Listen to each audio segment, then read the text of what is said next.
Assalamualaikum warahmatullahi wabarakatuh. Selamat pagi dan salam sejahtera untuk semuanya. Kepada yang terhormat Bapak Ahmad Sultoni MPD selaku dosen pengampu mata kuliah Bahasa Indonesia serta teman-teman kelas 1 Ekonomi Syariah A yang berbahagia. Puji syukur kehadirat Allah Subhanahu wa Ta'ala yang telah melimpahkan rahmat serta karunia-Nya sehingga kita dapat melaksanakan pertemuan pada pagi hari ini dengan keadaan sehat walafiat. Kedua kalinya salawat serta salam senantiasa tercurah limpahkan kepada junjungan kita Nabi Agung Muhammad Sallallahu Alaihi Wasallam. Pada kesempatan kali ini saya Nani Nur Rahmawati sebagai moderator yang akan memandu diskusi penyampaian materi pada pagi hari ini. Topik yang akan kita bahas adalah mengenai konsep kata, frasa, diksi, dan kalimat efektif dalam kaidah bahasa Indonesia.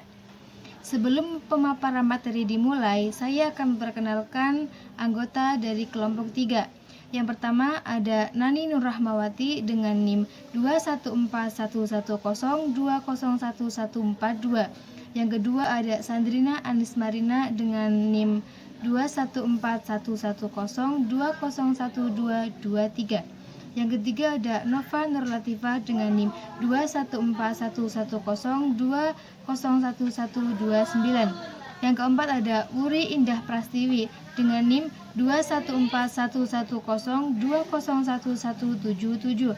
Yang terakhir ada Faris Aryo Suseno dengan NIM 2141102011244. Ya, itu adalah anggota dari kelompok 3. Selanjutnya langsung saja penyampaian materi. Penyampaian materi pertama akan disampaikan oleh saya sendiri, Nani Nur Rahmawati.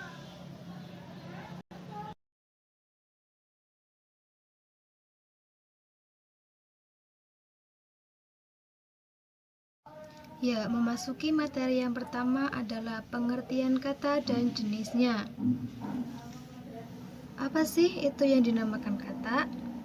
Jadi, sahabat perlu tahu bahwa kata merupakan bagian terkecil yang terbentuk dari gabungan beberapa huruf yang mempunyai arti. Dapat dicontohkan gabungan dari huruf R, U, M, A, H. Dibaca rumah, ini merupakan satu kata yang dapat didefinisikan sebagai tempat tinggal. Kemudian memasuki jenis-jenis kata. Jenis-jenis kata ini terbagi menjadi 13. Yang pertama ada kata kerja. Apa sih itu kata kerja? Kata kerja merupakan kata yang menunjukkan aktivitas seseorang. Contohnya ada kata membaca. Dapat dicontohkan kalimatnya adalah Nisa membaca novel. Berarti aktivitas yang dilakukan oleh Nisa adalah membaca. Kemudian yang kedua ada kata sifat. Kata sifat merupakan kata yang menyifati suatu benda, menjelaskan sifatnya benda gitu. Contohnya ada siswa yang rajin. Di sini yang ditunjukkan kata yang menunjukkan kata sifat adalah rajin. Nah, rajin ini menyifati si bendanya yaitu siswa. Kemudian yang ketiga ada kata benda. Kata benda ini mengacu pada manusia, binatang, benda, dan konsep pengertian.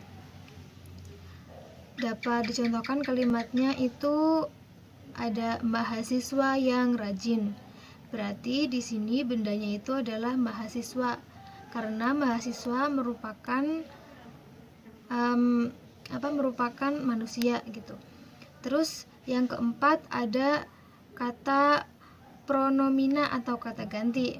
Kata ganti merupakan kata yang digunakan untuk menggantikan nomina lain. Contohnya ada pronomina persona, kata ganti orang. Contohnya ada Anda. Anda merupakan kata ganti dari orang kedua tunggal. Terus ada pronomina penunjuk. Contohnya kata di sini. Dalam kalimatnya bisa dicontohkan Nisa sedang ada di UIN Profesor Kiai Haji Saifuddin Zuhri. Di sini Nisa bersama teman-temannya. Nah, kata di sini ini merupakan pengganti dari kata UIN Profesor Kiai Haji Saifuddin Zuhri. Terus ada pronomina penanya. Di sini ada kata kapan, siapa, dan di mana. Terus yang kelima ada kata numeralia atau kata bilangan. Kata ini digunakan untuk menghitung banyaknya sesuatu. Contohnya ada di sini tuh ada jenis yang pokok, tingkat, dan yang kolektif. Yang pokok contohnya itu ada kata 1, 2 gitu. Jadi apabila ada seorang yang bertanya jam berapa sekarang, berarti jawabannya sekarang jam 2 gitu. Terus kalau yang tingkat ini tuh nanya yang bertingkat. Contohnya sekarang mata kuliah ke berapa sih? Berarti jawabannya itu sekarang mata kuliah ke-5, ke-6 yang ada ke gitunya. Terus ada numeralia kolektif. Jadi di sini itu contoh katanya ada lusin, terus ada lusin, kilogram gitu. Jadi kalau misalkan ada lusin, kilogram itu berarti menunjukkan kata numeralia atau bilangan. Terus ada lagi yang ke-6 itu ada kata preposisi atau kata depan. Kata ini digunakan di depan kata benda. Nah, ada jenisnya itu kata dasar dan turunan. Contohnya kata dasar itu ada kata di, ke, pada, dari. Contoh kalimatnya itu di kasur kucing itu tidur. Berarti kata depannya itu di ini menempati kata di awal, kata sebelum bendanya. Nah, kan bendanya kasur, berarti di ini udah bener ada di depan sebelum kata bendanya. Terus ada lagi contoh yang kata depan yang turunan. Kata turunan itu maksudnya kata yang sudah mendapatkan imbuhan. Contohnya ada dari dalam, dari luar, di atas. Kan dasarnya itu di, dari, terus kata imbuhannya itu ada luar, dalam, atas gitu. Yang ketujuh ada konjungsi atau kata sambung. Kata ini berfungsi untuk menghubungkan dua satuan bahasa yang sederajat, kata dengan kata, frasa dengan frasa, dan kalimat dengan kalimat. Konjungsi ini dibagi menjadi dua bentuk, yaitu intrakalimat dan ekstrakalimat. Di mana intrakalimat merupakan konjungsi yang digunakan di tengah-tengah kata. Contohnya ada kata agar atau hingga. Dalam konteksnya dapat dicontohkan, Rina harus makan tepat waktu agar dia tidak sakit lagi. Nah, agar ini ditulis di tengah-tengah kalimat. Kemudian ada konjungsi ekstra kalimat. Konjungsi ini digunakan di awal kalimat. Contohnya, ada kata jadi di samping dan akhirnya. Untuk penggunaannya seperti contoh, setelah nenek pergi, aku tinggal sendirian di rumah. Jadi, aku memutuskan untuk pindah ke rumah paman. Nah, setelah tadi itu yang aku tinggal sendirian itu tuh titik. Kemudian jadi, nah itu tuh merupakan awal kalimat. Yang kedelapan ada interjeksi atau kata seru. Kata merupakan kata yang digunakan untuk mengungkapkan perasaan penulis yang tujuannya untuk memperkuat rasa hati seseorang. Nah, di sini ada dua bentuk, yaitu bentuk dasar dan bentuk turunan. Bentuk dasar contohnya adalah kata aduh, ah, dan Untuk bentuk turunan ada contohnya kata alhamdulillah dan astaga.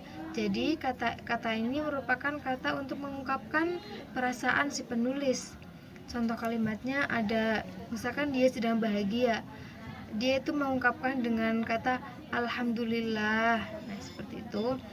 Itu merupakan contoh dari penggunaan interjeksi. Kemudian yang ke-9 ada artikula atau kata sandang. Merupakan kata tugas yang membatasi nomina. Contoh katanya ada kata bang, para, dan si. Nah, di sini contoh penggunaannya itu adalah para hadirin mengikuti acara seminar dengan antusias. Kata para hadirin itu bermakna hanya orang-orang yang hadir di tempat seminar itu, jadi membatasi, tidak umum. Jadi kata para ini itu merupakan membatasi bahwa hanya orang-orang yang hadir saja yang disebut dengan artikula atau kata sandang. Kemudian yang ke-10 ada kata fatis atau partikel penegas. Kata ini berfungsi untuk memulai, mempertahankan atau mengukuhkan pembicaraan. Contoh katanya ada ah, ayo, dan kok. Nah, untuk penerapannya seperti dalam kalimat ayo kita pergi. Nah, di sini kata ayo ini merupakan kata untuk memulai. Nah, kata untuk memulai percakapan. Ayo kita pergi, seperti itu. Kemudian yang ke-11 ada kata adverbia atau kata yang digunakan untuk memberikan keterangan kepada kata lain. Kata ini dibagi menjadi dua, yaitu kata tunggal dan kata jamak. Untuk contoh kata tunggal itu adalah kata sangat, hanya, dan lebih. Untuk kata jamak seperti kata jangan-jangan, terus lebih-lebih, seperti itu. Contoh penerapannya itu dalam kalimat dia sangat rajin. Nah, kata sangat ini itu memberikan keterangan pada si rajin, seperti itu. Kemudian yang ke-12 ada kata interrogatif atau kata tanya. Merupakan kata yang digunakan untuk mengajukan pertanyaan. Kata ini contohnya itu ada kata apa, siapa, dan di mana. Contoh penerapannya itu adalah siapa nama ibumu? Nah, kata ini identik akhirannya itu menggunakan kata tanya. Kemudian yang terakhir, yang ke-13 itu ada kata demonstrativa, kata yang berfungsi untuk menunjukkan seruan di dalam atau di luar. Contoh katanya itu ada kata ini, itu, dan di sini. Untuk penerapannya contohnya adalah ini bukumu, seperti itu. Yaitu adalah pemaparan materi, pengertian kata, dan jenis-jenisnya. Kemudian materi yang kedua akan dilanjutkan oleh Mbak Sandrina. Kepadanya waktu dan tempat saya serahkan. Baik, selanjutnya frasa. Pengertian frasa adalah gabungan beberapa kata minimal dua yang tidak bersifat prediktif. Artinya, dalam frasa itu tidak terdapat fungsi yang menunjuk pada predikat, tetapi hanya menunjuk pada fungsi kalimat saja atau satu pengertian saja. Contohnya, proposal penelitian dan proposal penelitian pendidikan. Contoh tersebut menunjuk pada pengertian frasa karena dia terdiri dari 2-3 kata yang digabung yang tidak mempunyai predikat dan menunjuk pada satu pengertian atau satu benda saja. Seterusnya, jenis-jenis frasa. Jenis-jenis frasa yang pertama adalah frasa eksosentrik. Frasa eksosentrik adalah frasa yang komponen-komponennya tidak mempunyai sintaksis yang sama dengan keseluruhannya. Contoh di sini, mahasiswa itu belajar di kampus. Perkataan di kampus yang terdiri dari di dan kampus disebut frasa eksosentrik karena kata di tidak bisa menggantikan kata kampus. Begitu juga sebaliknya. Seterusnya adalah frasa endosentrik. Frasa endosentrik ini adalah frasa yang salah satu unsur atau komponennya memiliki perilaku sintaksis yang sama dengan keseluruhannya. Artinya di sini komponen itu dapat menggantikan kedudukan keseluruhannya seperti contoh Riko sedang menulis novel. Perkataan atau komponen sedang jika dihilangkan maka kalimatnya masih benar. Seperti ini. Riko menulis novel. Seterusnya, frasa koordinatif. Frasa koordinatif ini adalah frasa yang komponen-komponen pembentuknya terdiri dari dua komponen atau lebih yang sama dan sederajat. serta secara potensional dapat dihubungkan dengan konjungsi koordinatif seperti dan atau tetapi, maupun konjungsi terbagi seperti baik-baik, makin-makin. Contohnya sehat dan sakit, makin terang makin baik. Seterusnya contoh jenis frasa yang keempat dan terakhir adalah frasa apositif. Frasa apositif ini adalah frasa koordinatif yang kedua komponennya saling menunjuk sesamanya, sehingga urutannya dapat dipertukarkan. Contohnya di sini adalah Pak Andi, guru sekolahku. Pak Andi, guru sekolahku waktu SD. Kedudukan Pak Andi dan guru sekolahku waktu SD itu menunjuk orang yang sama. Sekian paparan materi dari saya. Kurang lebihnya saya minta maaf.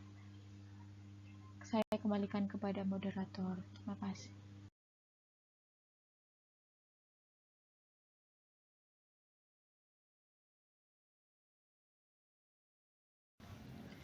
Kepada Mbak Sandrina saya ucapkan terima kasih. Pemaparan materi selanjutnya akan disampaikan oleh Mbak Nova. Waktu dan tempat saya serahkan.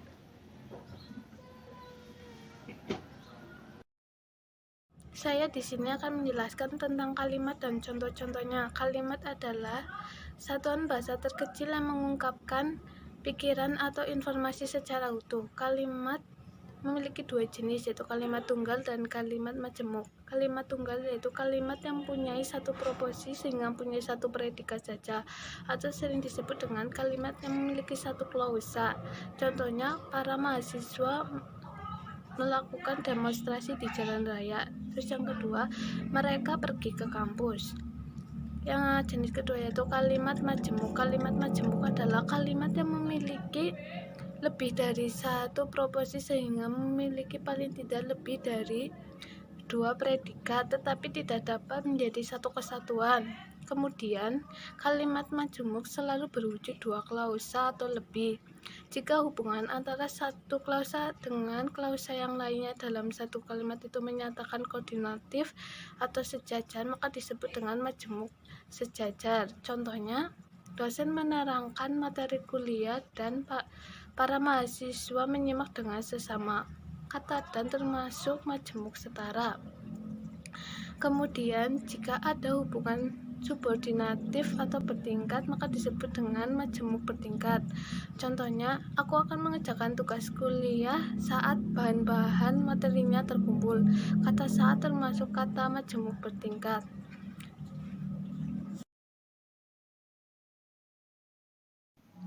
Kepada Mbak Nova diucapkan terima kasih. Materi selanjutnya akan disampaikan oleh Mbak Wuri. Kepadanya waktu dan tempat saya serahkan. Terima kasih kepada moderator atas waktunya. Baik teman-teman, saya di sini akan menerangkan materi tentang kalimat efektif. Pengertian kalimat efektif.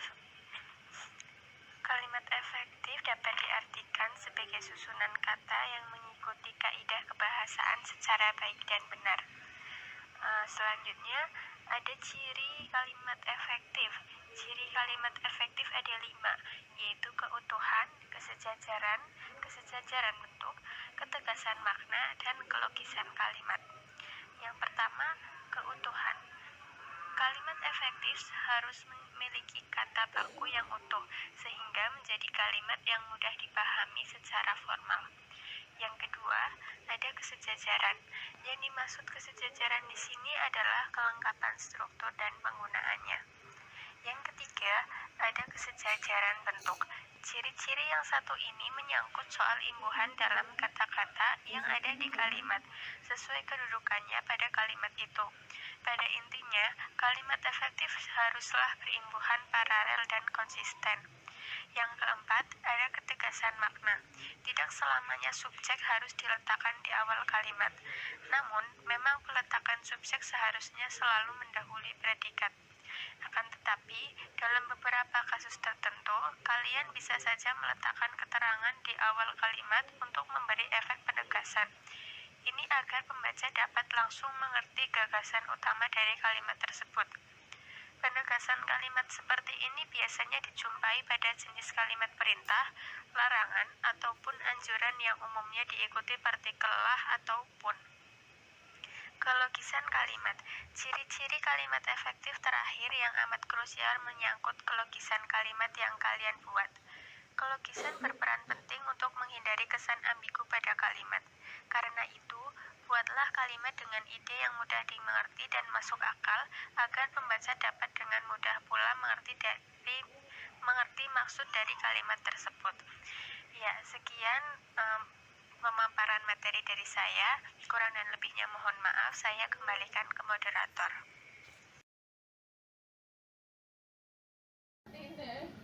Kepada Mbak Wuri diucapkan terima kasih. Pemaparan materi yang terakhir akan disampaikan oleh Mas Faris. Waktu dan tempat saya serahkan.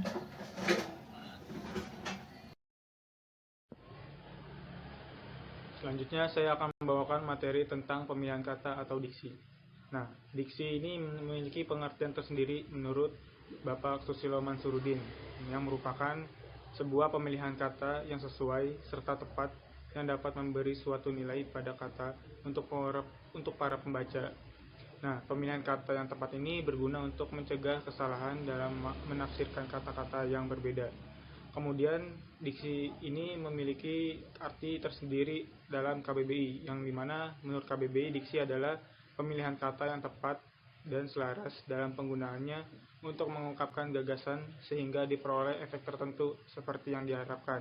Nah, jadi kesimpulan dari diksi tersebut, dari kedua pengertian tersebut, merupakan sebuah pemilihan kata yang sesuai serta tepat yang dapat memberi suatu nilai pada kata untuk para pembaca. Nah, kemudian diksi ini memiliki syarat tersendiri. Nah, syarat diksi yaitu yang pertama, ketetapan dalam melakukan pemilihan kata dalam menyampaikan suatu gagasan. Nah, kemudian yang kedua, pengarang tersebut harus memiliki kemampuan untuk dapat membedakan secara tepat nuansa makna sesuai dengan gagasan yang ingin diutarakan dan kemampuan untuk menemukan bentuk yang sesuai dengan situasi serta nilai bagi para pembaca. Kemudian yang ketiga yaitu menguasai berbagai kosakata serta mampu untuk dapat memanfaatkan kata tersebut menjadi sebuah kalimat yang jelas, efektif serta mudah untuk dipahami atau dimengerti. Nah, jadi diksi ini penggunanya harus tepat sehingga dapat dipahami oleh para pembaca atau pendengar. Oke, segitu saja materi yang bisa saya sampaikan. Selanjutnya saya serahkan kepada moderator. Terima kasih. Diucapkan terima kasih kepada Mas Faris yang telah menyampaikan materi terakhir. Sekian presentasi dari kelompok 3, semoga bermanfaat.